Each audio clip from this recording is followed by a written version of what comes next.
खरं प्रेम काय असतं? एक धनगर मेंढ्या चरायला सोडून ढोल वाजवत बसला होता. त्याने पाहिलं की ढोलच्या आवाजाने एक हरिणी त्याच्या शेजारी येऊन बसली. जसजशी त्या ढोलावर धनगराची थाप पडायची तसतसं त्या हरिणीच्या डोळ्यातून अश्रू यायचे.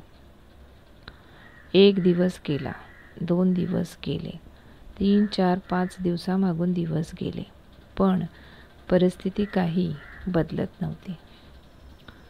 धनगर जसं जसं ढोल वाजवायचा ती हरिणी तिथे येऊन जवळ बसून रडू लागायची. 1-2 वेळा त्या धनगराने त्या हरिणीला हकलून सुद्धा दिले, पण जसजशी ती थाप ऐकायची ती पुन्हा त्या आवाजाने तिकडे ओढली जायची. मग एक दिवस धनगर ढोल वाजवता वाजवता मध्येच थांबला. ती हरिणी रडणं थांबवून निघून जाऊ लागली. त्याने पुन्हा वाजवायला सुरुवात केली. हरिणी पुन्हा जवळ आली. धनगरीने हरिणीसमोर हात जोडले आणि म्हणाला, माझं काही चुकतं का गं? मी कित्येक दिवस बघतोय. जेव्हा जेव्हा मी ढोल वाजवतो तेव्हा तेव्हा तू इथे येऊन रडतेस. कारण काय आहे? सांग ना, माझं काही चुकतं का? तेव्हा ती हरिणी म्हणाली, तुम्ही कोण आहात मला माहिती नाही. हे काय वाद्य आहे हे सुद्धा मला माहिती नाही. पण जेव्हा तुम्ही हे वाद्य वाजवता यावर पडणारी तुमच्या हाताची प्रत्येक थाप माझ्या काळजावर घाव घालते. कारण याला जे कातडं लावलंय ना ते माझ्या आयुष्याचा साथीदार म्हणजेच माझ्या नवऱ्याचं आहे. हे ऐकून धनगर निशब्द झाला. हरिणी पुढे म्हणाली, माझी एक विनंती आहे तुम्हाला. माझ्या मृत्यूनंतर वाद्याच्या एका बाजूला माझं कातडं लावा.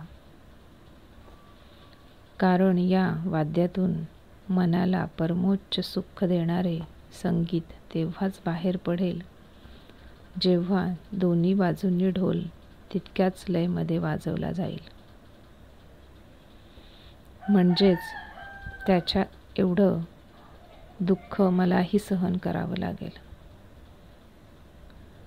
असं म्हणून त्या हरिणीने जागीच प्राण सोडले. दुःखी मनाने त्या धनगराने त्या हरिणीचं कातडं ढोलाच्या एका बाजूला लावलं. आज तो ढोल वाजवताना त्या हरिणीच्या डोळ्यातून पाणी येत नाही, पण तो ढोल वाजवणाऱ्या धनगराच्या डोळ्यातून मात्र नक्कीच पाणी येते. कारण जेव्हा तो ढोल दोन्ही बाजूने वाजतो तेव्हा त्याला वाटतं ते जोडपं एकमेकांशी बोलत आपली सुखदुःख वाटून घेत आहे. ज्यांनी जन्मच नाही तर मरण देखील वाटून घेतलं. चांगल्या माणसांची एक साखळी तयार व्हावी. आपण कधी भेटू अगर न भेटू, पण आपले चांगले विचार नेहमी नक्कीच भेटत राहतील एकमेकांना. कथा आवडली असेल तर व्हिडिओला लाईक करा आणि आपण जर चॅनलवर नवीन असाल तर कृपया माझ्या चॅनलला सबस्क्राईब करा.